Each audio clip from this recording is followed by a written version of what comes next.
Hi అండి. నమస్తే అండి. ఇప్పుడు రాబోయే ఎన్నికల్లో జగన్మోహన్ రెడ్డి గారికి సామాజిక వర్గానికి చెందిన రెడ్డి సామాజిక వర్గ ప్రజలు అటు రాయలసీమలో కానీ, ఇటు ఉమ్మడి గుంటూరు జిల్లాల్లో కానీ, అటు ఉమ్మడి గోదావరి జిల్లాల్లో కానీ చాలా వరకు ఉన్నారు వాళ్ళు రాష్ట్రంలో. సో వీళ్ళందరూ ఎవరిని సమర్థిస్తారు?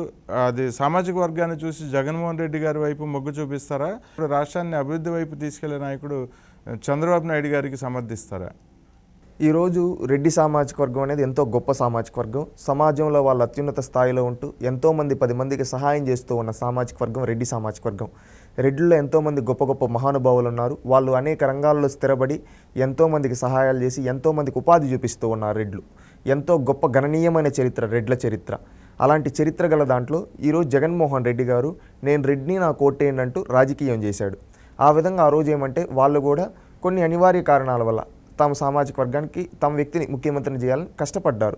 దాంట్లో అది తప్పు లేదు. వాళ్ళ యొక్క వ్యక్తిగతంది వాళ్ళు చేశారు. అది వాళ్ళు ఎవరికి నచ్చిన వాళ్ళకి వాళ్ళు ఓటేసుకుంటారు. ప్రజాస్వామ్యం వాళ్ళు ఆ విధంగా చేశారు. కానీ ఈరోజు వాళ్ళు మనస్సాక్షిని పెట్టుకొని ఆలోచిస్తూ ఉన్నారు. ఎందుకంటే ఈరోజు రెడ్లు అనే వాళ్ళు ఒక పార్టీకి చెందిన వాళ్ళు కదండి. అన్ని పార్టీల్లో ఉన్నారు, అన్ని దగ్గరలో ఉన్నారు. వాళ్ళు ఎంతోమందికి సహాయ సహకారాలు అందిస్తూ ఉన్నారు. కానీ ఈరోజు జగన్మోహన్ రెడ్డిని చూసిన తర్వాత ప్రతి ఒక్క రెడ్డి తన మనసులో ఏమనుకుంటూ ఉన్నాడు తెలుసా? ఏంట్రా ఇలాంటోడు, ఇంత నీచున్నా మనం గెలిపించింది, ఇలాంటి వ్యక్తి మనకు ముఖ్యమంత్రి అని ఈరోజు రెడ్డి సోదరులు ఆలోచించుకుంటున్నారు.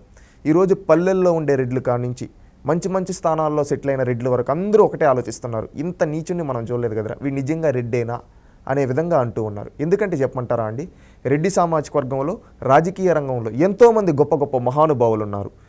ఈ తరం యువత తెలుసుకోవాలి. ఏంటంటే రెడ్డి అంటే జగన్మోహన్ రెడ్డి ఒక్కడు కాదు. రెడ్లు అంటే ఎంతోమంది గొప్ప మహానుభావులు ఉన్నారు, మహనీయులు ఉన్నారు.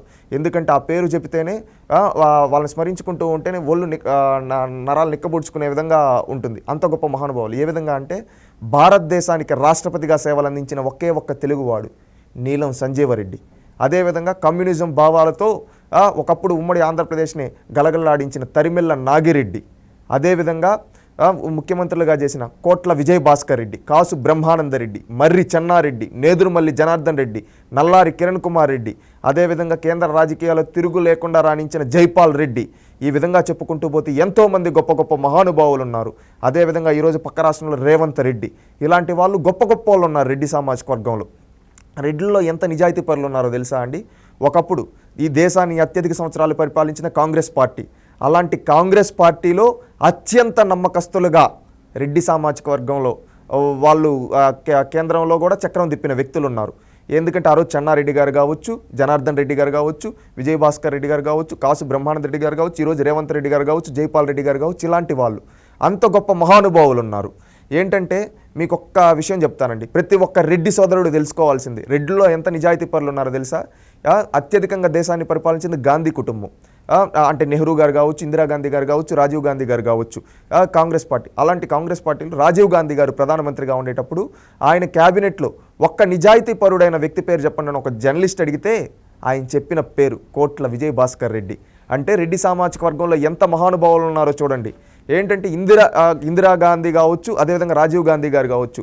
రాజీవ్ గాంధీ గారిని సూటిగా మీ క్యాబినెట్లో ఈ దేశంలో ఒక్క నిజాయితీ పరుడైన ఎంపీ పేరు మీరు చెప్పగలరా అంటే ఆ రోజు 545 మంది ఎంపీల్లో ఆయన చెప్పిన పేరు మన తెలుగోడు కోట్ల విజయభాస్కర్ రెడ్డి.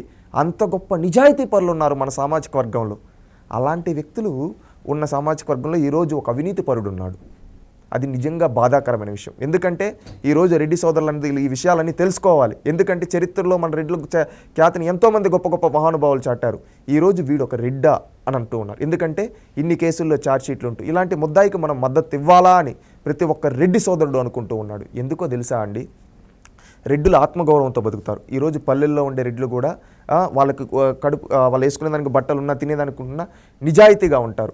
అంత నిజాయితీగా ఉండే రెడ్లు వీడు ఒక అవినీతి పరుడు, ఒక చీడ పురుగు వచ్చి ఆ సామాజిక వర్గానికి ఒక చెడ్డ పేరు తీసుకొని వస్తున్నాడు. అందుకని రెడ్డి సోదరులు అందరూ ఆలోచిస్తూ ఉన్నారు. ఎందుకంటే చంద్రబాబు నాయుడు గారికి మనం ఓటేకపోయినా కానీ చంద్రబాబు నాయుడు గారు ఏ రోజు మనల్ని అనలేదే. చంద్రబాబు నాయుడు మనల్ని బాగా చూసుకున్నాడు. ఏమంటే రెడ్డి సోదరులు కూడా మాతో సమానమే అని చెప్పి ఆ రోజు చూసుకున్నాడు. క్యాబినెట్లో మంత్రి పదవులు ఇచ్చాడు. వాళ్ళకు ఉన్నతమైన గౌరవం ఇచ్చింది తెలుగుదేశం పార్టీ.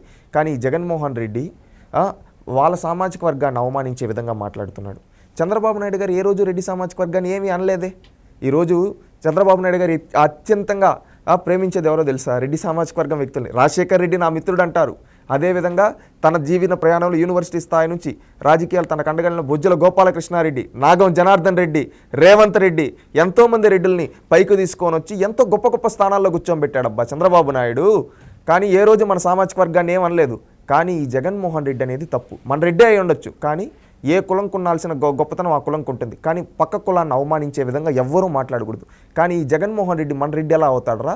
పక్క కులాన్ని కమ్మరావతి, కమ్మనం వైరస్ అని ఈ విధంగా వాళ్ళ పార్టీ నాయకులతో తిట్టిస్తాం. కానీ చంద్రబాబు నాయుడు గారు ఏ రోజు కానీ మన కులాన్ని ఎక్కడ తిట్టలేదే. మన కులానికి గౌరవం ఇచ్చాడబ్బా. వీడొక్కడి వల్ల మన కులం అంతా చెడ్డ పేరు తెచ్చుకోవాలా? ఎప్పుడైనా ఏ కులంకు ఉండదే ఆ కులంకు ఉంటుంది. ఏ కులాన్ని మనం అగౌరవపరచకూడదు. కానీ వీడు గుణం లేని ఈ జగన్మోహన్ రెడ్డి అవమానించే విధంగా మాట్లాడుతున్నాడు. ఇలాంటి వాడి కోసం మనకి ఆ కులం మొత్తం ఎందుకు చెడ్డ పేరు తెచ్చుకోవడం అని ఈరోజు రెడ్డి సోదరులు ఆలోచిస్తున్నారు. వీడేదో వస్తే పొడి చేస్తాడన్నాం, ఈరోజు మా బతుకులు ఇంకా దిగజారిపోయాయని ఈరోజు పల్లెల్లో ఉండే రెడ్లు అనుకుంటూ ఉన్నారు. వ్యాపారాలు చేసుకునే రెడ్లు మనం ఎంతో హుందాతనంగా వ్యాపారం చేసుకునే వాళ్ళరా, వీడు వచ్చిన తర్వాత కమిషన్లతో మన పరువు తీస్తూ ఉన్నాడు రా అని ఈరోజు రెడ్లు మాట్లాడుకుంటూ ఉన్నారు. ఈరోజు రెడ్లంతా ఒకటే అనుకుంటూ ఉన్నారు, మన పరువును తీసిన ఈ రెడ్డిని, ఈ జగన్మోహన్ రెడ్డిని ఓడిద్దాం. ఎందుకంటే చంద్రబాబు నాయుడు గారు ఈరోజు తెలుగుదేశం పార్టీ మన రెడ్లకి ఎంతో ఆత్మగౌరవం ఇచ్చింది. ఏ రోజు జగన్మోహన్ రెడ్డి కంటే ఎక్కువ ఇచ్చిందబ్బా. జగన్మోహన్ రెడ్డి ఈరోజు తన చుట్టూ ఉండే 5 మంది రెడ్లకే పంచిపెట్టాడు. కానీ తెలుగుదేశం పార్టీ ఆ విధంగా కాదు, అందరికీ సమానంగా ఇచ్చింది. ఈ రోజు కానీ తెలుగుదేశం పార్టీలో మీరు చూసుకోనండి, ఉత్తరాంధ్ర నుంచి కావచ్చు, ఇక్కడ రాయలసీమ వరకు ప్రధానంగా నెల్లూరు పెద్దారెడ్లు ఏ పార్టీలో ఉన్నారండి? ఈరోజు కోటమిరెడ్డి శ్రీధర్ రెడ్డి గారు కావచ్చు, వేమిరెడ్డి ప్రభాకర్ రెడ్డి గారు కావచ్చు, సోమిరెడ్డి చంద్రమోహన్ రెడ్డి గారు కావచ్చు, ఇలాంటి ఎంతోమంది రెడ్లు తెలుగుదేశం పార్టీలో ఉన్నారు. చిత్తూరు జిల్లాలో తీసుకుంటే నల్లారి కిరణ్ కిషోర్ కుమార్ రెడ్డి గారు ఎక్కడున్నారండి? తెలుగుదేశం పార్టీలో. అదేవిధంగా మన అమర్నాథ్ రెడ్డి గారు తెలుగుదేశం పార్టీలో ఉన్నారు. అదేవిధంగా బొజ్జల గోపాలకృష్ణారెడ్డి గారు తెలుగుదేశం పార్టీలో ఉన్నారు. ఆనం రామనారాయణ రెడ్డి గారు ఎక్కడున్నారంటే తెలుగుదేశం పార్టీలో ఉన్నారు. కడప జిల్లాలో తీసుకుంటే చెదిప్రాల భూపేష్ రెడ్డి కావచ్చు, అదేవిధంగా ఆదినారాయణ రెడ్డి కావచ్చు, రెడ్డి వారి మారెడ్డి రవీంద్రనాథ్ రెడ్డి గారు, భూమిరెడ్డి రామ్గోపాల్ రెడ్డి గారు కావచ్చు, అదేవిధంగా మన పొలిట్ బ్యూరో సభ్యులు శ్రీనివాసులు రెడ్డి గారు కావచ్చు, అదేవిధంగా కర్నూలు జిల్లాలో తీసుకుంటే ఇంతకుముందు చెప్పాం కోట్ల విజయభాస్కర్ రెడ్డి గారిని, ఆయన కుటుంబం కోట్ల సూర్యప్రకాష్ రెడ్డి గారు ఈరోజు తెలుగుదేశం పార్టీలో ఉన్నారు.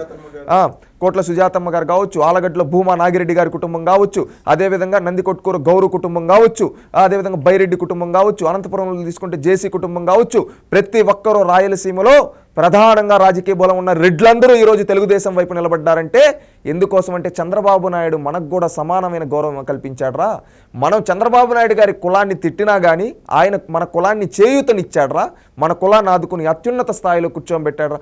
అందుకని మనం రెడ్లం ఈరోజు కులం చూసి కాదు గుణం చూసి ఓటేద్దాం. చంద్రబాబు నాయుడు గారు వస్తే మన పిల్లల భవిష్యత్తు మారుతుంది. ఆ రోజు హైదరాబాద్లో మన సామాజిక వర్గంకు సంబంధించిన కొంతమంది నోరు జారి కొన్ని మాటలు అన్నారు. ఏమన్నారో తెలుసా?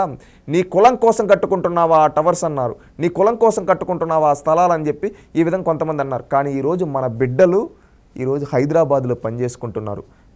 మన కడుపు నింపింది ఆ హైదరాబాద్. ఆ రోజు ఆయన కులం చూడలేదురా, మన జాతి అభివృద్ధి చూశాడు. ఈరోజు కూడా మన జాతి అభివృద్ధి చూస్తూ ఉన్నాడు. మన కులం ముఖ్యం కాదు, గుణం ఉన్న పాలకుడు కావాలి. గుణం ఉన్న పాలకుడు అన్ని కులాలని గౌరవిస్తాడు. ఈ గుణం లేని పాలకుడు పక్క కులాలను అవమానిస్తూ మన కులానికి కూడా చెడ్డ పేరు తెస్తాడు. అందుకని మన ప్రతి ఒక్క రెడ్డి సోదరులు ఒకటే ఆలోచిద్దాం, తెలుగుదేశం కోటేద్దాం, తెలుగుదేశం కండగా నిలబడదాం, మన రాష్ట్రాన్ని అభివృద్ధి చేసుకున్నామని ఈరోజు ప్రతి ఒక్క రెడ్డి సోదరుడు నిస్వార్థంగా అంటూ ఉన్నారండి.